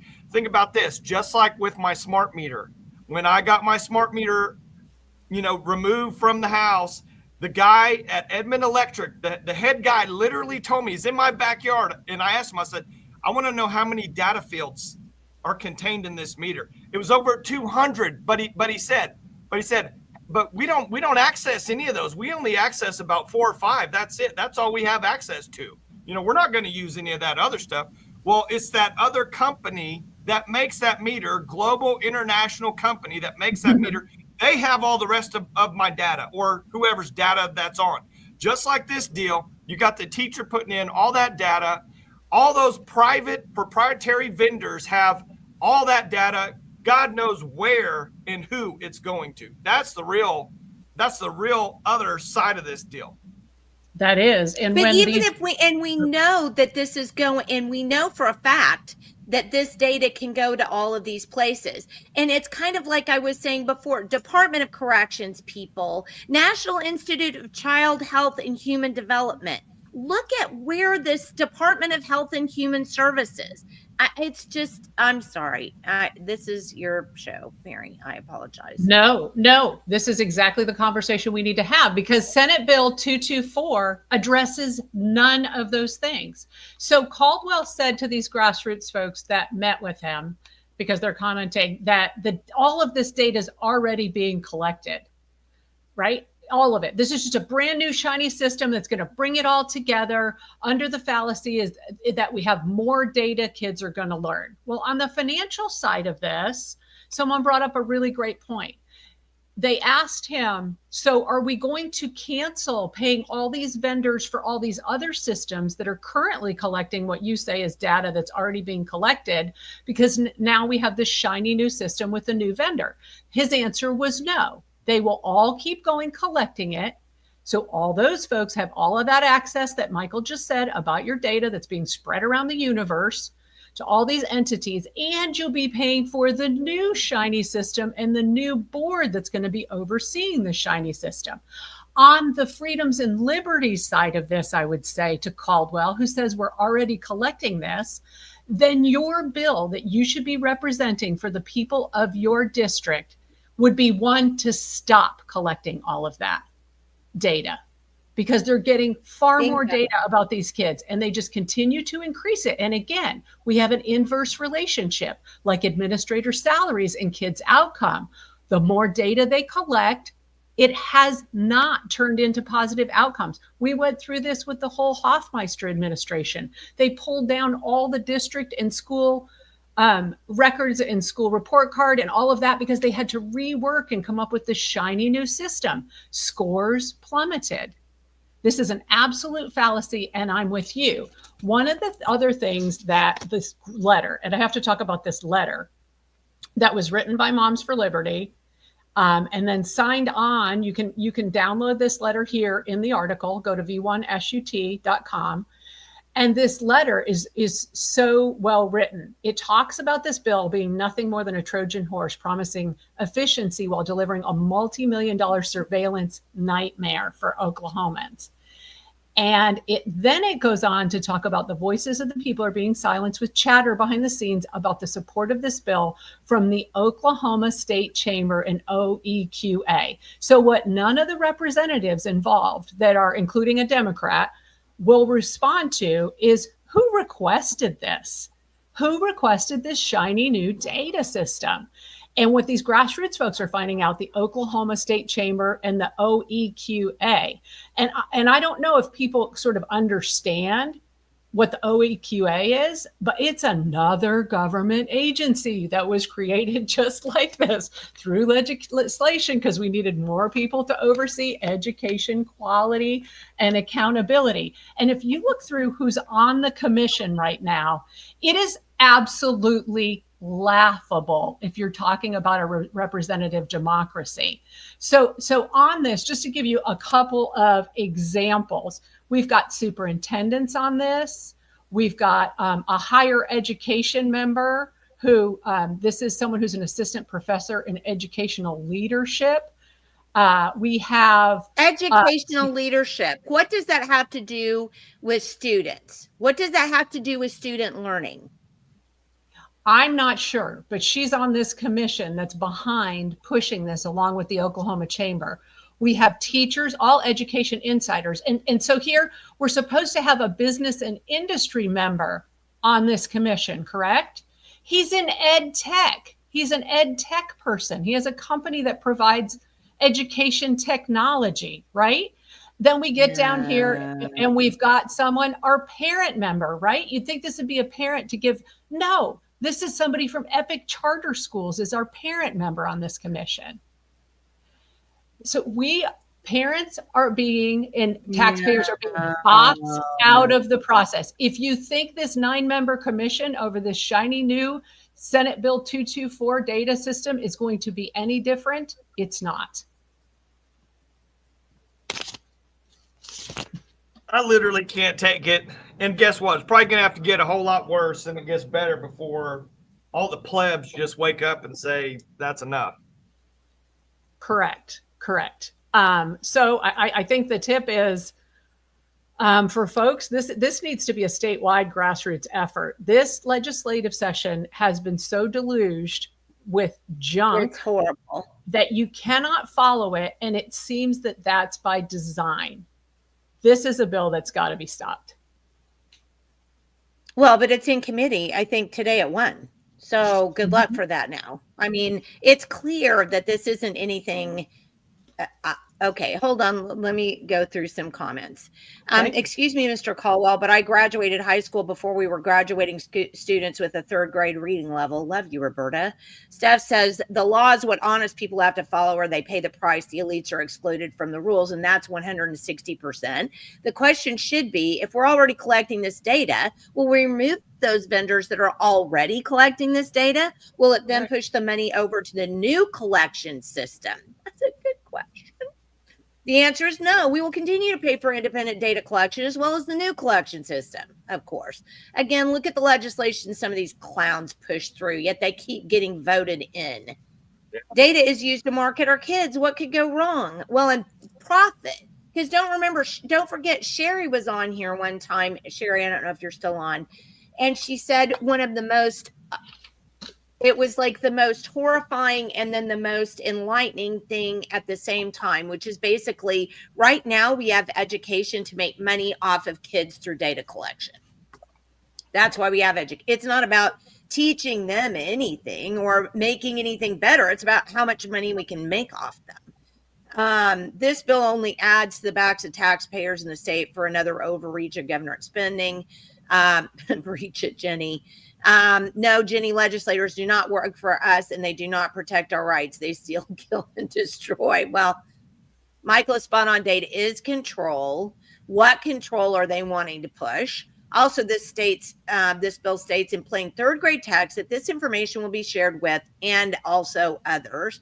Homeschoolers should be concerned that this will be pushed on us in the future. And Robert, that's interesting because part of the reason why I started in on Common Core was for the public school, but it was also because I knew that once we got Common Core in, it was going to start screwing up all of the textbooks that we actually drew on as home educators, and it was going to make things worse, which is why I jumped over to data collection, because I was like, as soon as they figure out, Robert, you got to go to my old blog and type in homeschoolers, and you'll find some stuff. Like one time we were at a P20 council meeting, and the P20 council was the thing that was to establish the state longitudinal database in Oklahoma.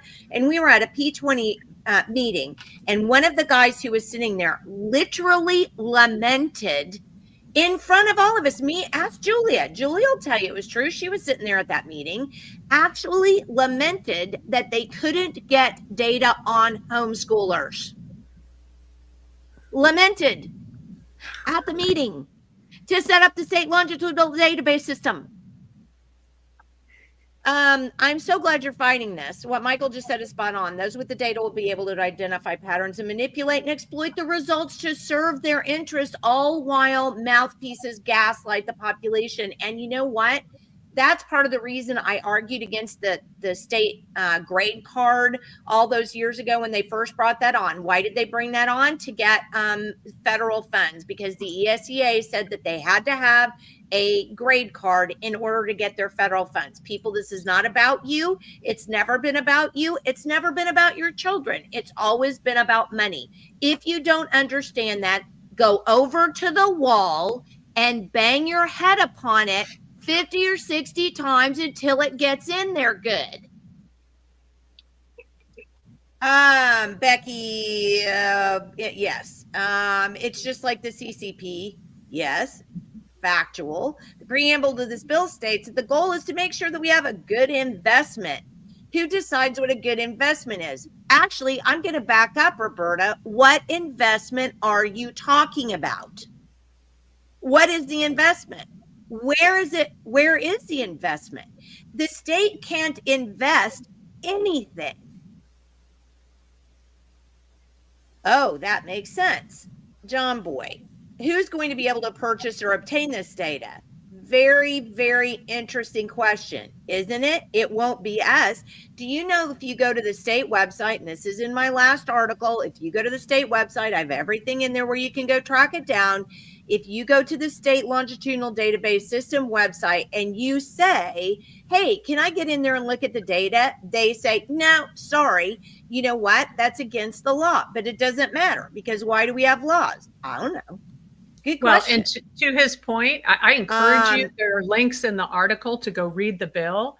It gives very wide latitude for them to, quote, share this data with a range of different entities. So that's one of the scariest parts of this proposition.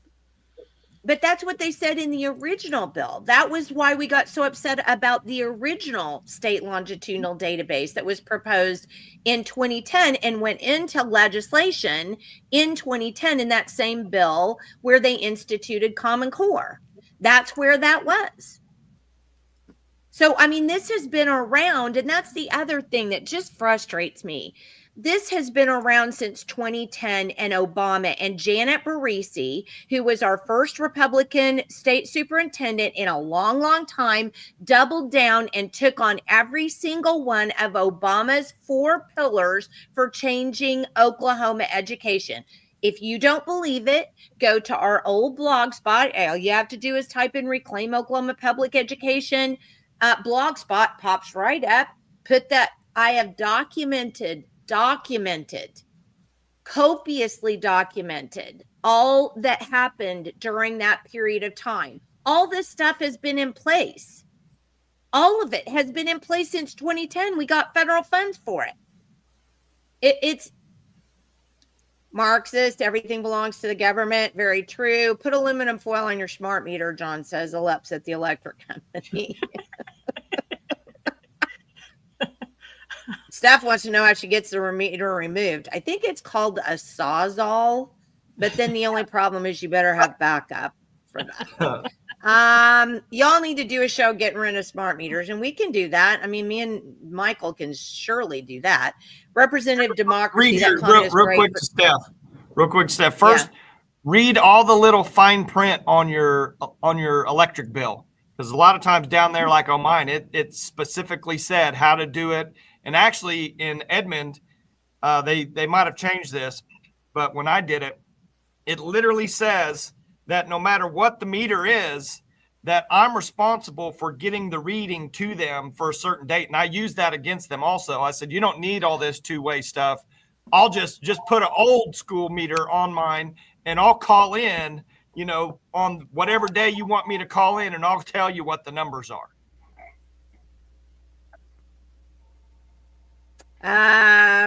Most school board members have an education background. That's correct. Unfortunately, there are many people who do not believe that this will be used for nefarious purposes. And you know what, Sherry, that's what originally happened to us in the first place, which is why we begged and got that interim study in 2013 finally, because people were like, it's just data. It's not going to hurt anybody. It's kind of like what they say about Real ID. We're going to have a show on that coming up because everybody has to say no to that. We have to start having the personal responsibility to keep our own data safe. And when the government tells us to do something, we use the middle finger and tell them, come get it. I mean, I'm done with all of this nasty garbage that's going on. It's for the safety of the children who could be against the children. Yes, true. $4 billion we spend on the education industry. I'm getting so angry, except they can't give a good argument as to how it's safe for the children. But they don't care, Gracie. They just simply don't care. You can ask them question after question, and it just doesn't matter that they don't know the answer because it's all for the kids. And why are you asking? Why would you even, ask that question? And it's about, how they manipulate and shame anybody who questions them. Also, if you look at a lot of education bills, there's language in there calling for an SLDS. And again, I don't know how that can be. Where did all this money go to develop the SLDS and have those P20 meetings and everything else back in the day between 2010 and 2014 if we don't already have an SLDS? It doesn't make any sense to me. Something wacky's going on. And yes, Julie and I in cars for years, traveling all over the state, trying to warn people about this. Not directly, but calling for the collection of data. With federal, county, and money, we're actually spending around $7 billion. That's probably true. Tell me again how money is going to fix the problem. Well, I mean, obviously, it fixes the problem with education because as Mary just told us today, Dr. Nick gets over almost $500,000 to not educate children. So I guess that's how we fix the problem. I'm not sure, Mary, but Mary, I want to throw. Well, I just wanted to ask Mary real quick. Didn't you say in a podcast or two ago that Caldwell was on that Southern Education Board, also resource board? Also, I wonder if that has any tie in here with why he's the one, running this. That's a really good point. So the Board of Control for Southern Regional Education, which they call the SREB, there's a number of people from Oklahoma that are appointed to the association, but the two that were appointed to their Legislative Advisory Council, which is where a whole bunch of states, think of it as we can get rid of US Ed, but there are all these NGOs that are national out there that gather our state representatives and affect our education policy. So this Legislative Advisory Council has Senator Pugh and Representative Caldwell going to all of those meetings representing Oklahoma, where they work out all these policy solutions for the people in all of these states, instead of the process happening as it should, where the people have a say. So that doesn't, I wouldn't be surprised if both the idea for this and the vendor connections that eventually unfold here come from connections to that organization or some others, some similar that our legislators are participating in. And that's been going on for 50 years that they've been going to these legislative. You start to think about why is Oklahoma education so out of step with the constituency? And it's those kind of organizations and influences from above and outside of Oklahoma that are making the difference. I wouldn't be surprised if other states aren't fighting this nearly identical legislation. Actually, they are, because some lady from Kansas that I've known, Lisa Husers from Kansas, who didn't want to call her some lady. Sorry, Lisa. From Kansas, we fought Common Core together, and I went up to speak in Kansas numerous times. Emailed me the other day and said, I really need to make you a time to come speak to our Kansas State School Board, because they're trying to do the state longitudinal database thing again. And apparently they're one of the several that don't have it. So this is clearly a federal push of some kind to get this done. And I believe without question that it's something in the Trump admin. And I'm sorry, I like Trump, but I don't like some of the stuff he does. And it's something inside the Trump administration where they're saying, if we're going to shut down the US DOE, we need to make sure that data is still accessible. And I guarantee you they're going to move it over to the Department of Labor. Watch me. I want to, in closing out, because I know it's getting late in the day and we've got to get out of here. But I did want to show something. Can I take yours down just for a second, Mary? Absolutely. Yep. Take it down permanently. Okay. So here's our website. If you want to go find all of the basic data that we collected beginning in 2010 with the beginning of the state longitudinal database system, go to our Reclaim Oklahoma Parent Empowerment blog spot, and you can find that. And I'm going to scroll down here because this is an article that I wrote in 2013. We had Representative then at the time, Jason Nelson, we thought was going to help us write a bill to block the state longitudinal database. And what ended up happening in the end is that we got screwed over because Jason Nelson went and had a meeting with Mark Cramen, who was the architect of the state longitudinal database. And they decided instead of stopping it, they would just make a bill that opened up all of the information to parents. And it's funny because I've seen this particular bill used as a reason to forward Caldwell's bill. And the problem is it doesn't protect anybody and it doesn't really open anything.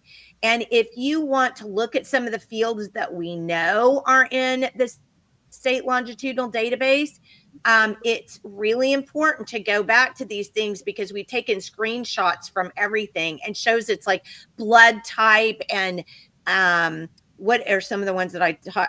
How much your parents make, what's your blood type? I mean, all kinds of crazy stuff. Well, so in the end, then Senator David Brumbaugh, who has passed away, he and Jason Nelson worked on this bill. And at the end, it just basically ended up screwing over parents. It didn't help us at all. So what it says in the bill is, unless included in a student's educational record, student data shall not include, and it gives these 5 things. Student basic biometric information is one thing. And I'm looking down here because I want to get to the bottom. And it talks about why the bill is bad and all of that if you want to go look at it. But here's the bottom that you really need to know. So here is the SEDS data model. This is the data model that actually, and if you click on it, you can go to it, will actually show you what this data model looks like. And I hope it still goes there. Does it still go there? Oh, it sure does. Yes, it does. This is it.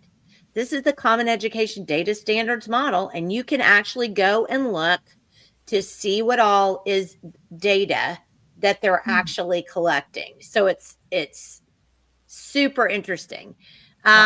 This is the original grant that we got in. So this grant was produced under Janet Barisi in,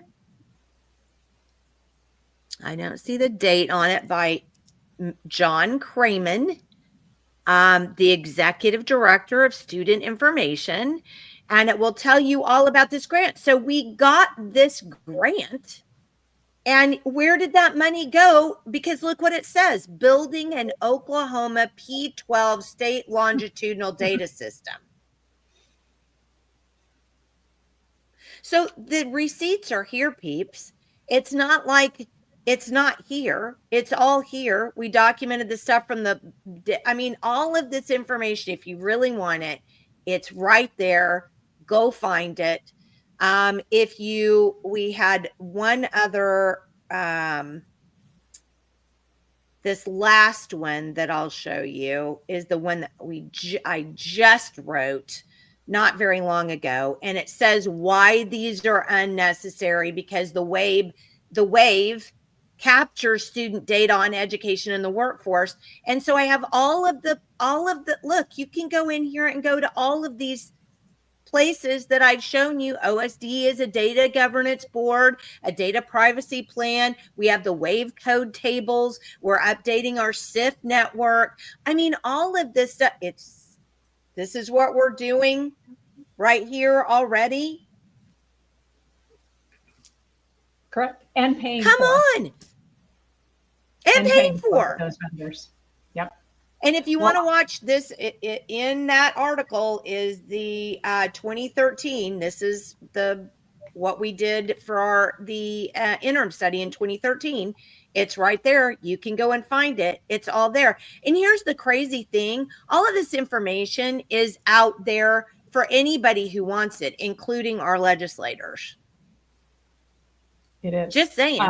Which makes 224 even more ridiculous. So I have to hop off. I want another thing, but I will tell you, I encourage you all to share the article at V1SUT.com about these people coming up against 224 so they can read that great letter from these grassroots organizations and come up against it quickly. It's getting ready to pass. Well, thanks. I'm sorry for kind of hijacking the end of the show there, Mary. You just showed some great resources, and I wasn't aware of that I can go look at every single data point they're already collecting. That's huge. Yes, it's disgusting. So thanks for being with us, Mary, and we'll see you again next month. Okay, thanks. Bye. All righty. Bye. Well, I feel bad because I kind of did hijack that. Like it when you hijack. Do what? I said we all like it when you hijack and just start going off the rails and pulling up the old data and research and showing us all the work that's already been done and how we need to shine some light on these people. Dana, it's on the calendar for like 1 o'clock, I think, isn't it? I mean, I think Gracie, I think, has the bottom line. The true ultimate goal is to remove parental rights. I do believe that is what the bottom goal and the bottom goal actually, hold on a second, Gracie. I think the bottom goal is to remove all of our rights. It's not just parental rights. It's to liquefy us into a system that is nothing but zeros and ones, which all of us who are Christians absolutely should not have anything to do with, because right now, and this is why we need to have a whole show on the Real ID, because what we're doing right now is just making it possible for us all to get the little 666 tattoo on our wrist with all of our data points. That's where all of this is going. And until you Christians, until you people who believe in Jesus Christ and the Bible stand up and say, I ain't doing that, they will continue to railroad us. They will continue to railroad us, thinking that they know better than we do, until we are liquefied into a system of nothing but zeros and ones. And that's exactly where we're going. And Julia says, we've been at this a while, like well over a decade. It's not just a while, well over a decade. And the blood does get putting on boiling. Yes, that's correct.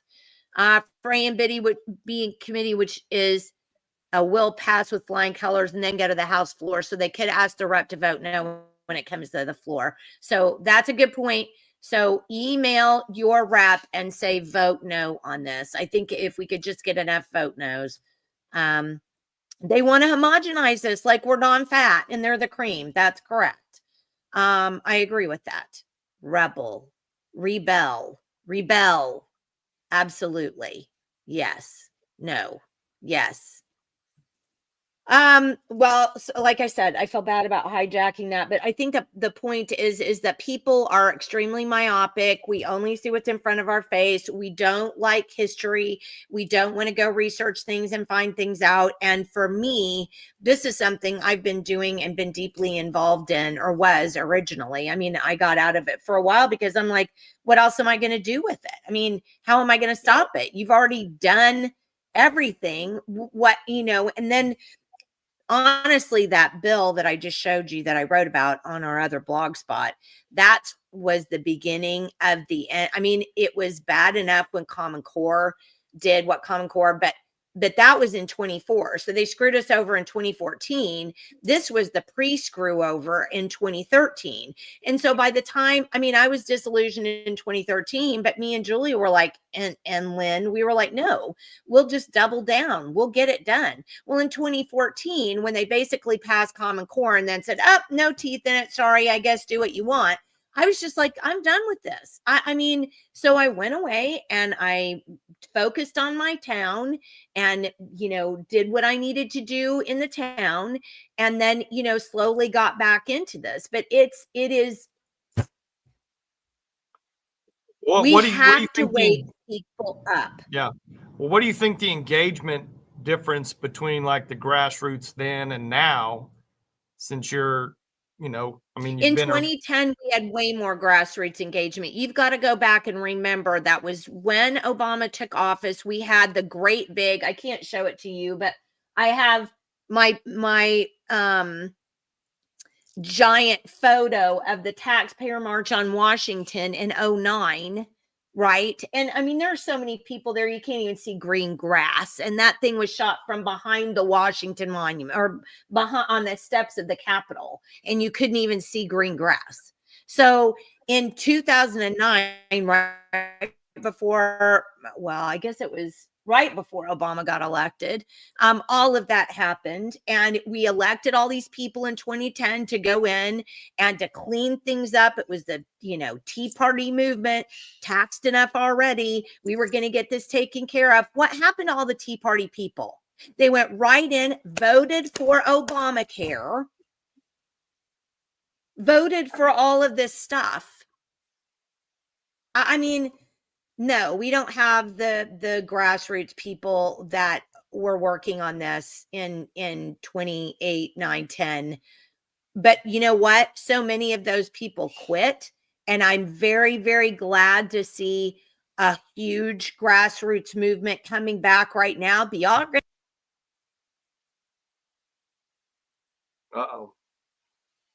All right, I guess that's the cue to close out here. Jenny just got booted or kicked, or maybe she got censored. I don't know. One or the other.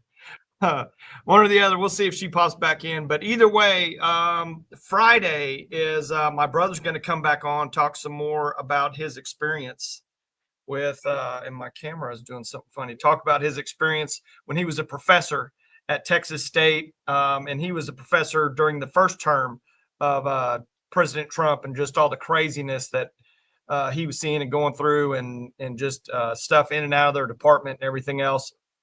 And then I am going to talk on a very special subject of personal property that you probably have never really considered or thought about, something taking or confiscating your personal property in this manner. So we will talk about that with the Uniform Commercial Code and what you think of your assets, like your retirement accounts, your IRAs, your 401ks, all those things. If they're not in your custody, then they're not yours. And I want you just to think about that, because we're going to talk about that in some depth, because those are all assets that you just have the piece of paper at your house that says, hey, here's what my retirement looks like, or this is what my stock portfolio looks like, or these are my bonds, or whatever. All you have is the piece of paper. You're just a beneficial owner at that point. You don't actually own that. You don't have, looks like Jenny may be coming back on. You don't have the actual. No idea what happened there. There she is. Well, I was just closing out. I didn't know if you were going to get back on. I was just telling about Friday with my brother and what we're going to talk about, and then you pop back in. So maybe Well, it's she's my not popping. Wi-Fi apparently. Yeah. So All right. it's my Anything Wi-Fi. else? All right. Well, Anything thanks else for from the joining us captain? today. No, but we will see everybody on Friday. For you and your brother are going to be on Friday. Yeah. Can you hear me? Yep. What is going on? You're still with my going out. internet? We Okay. probably just need to close. I know. See you later. Okay. All right. Bye. Bye.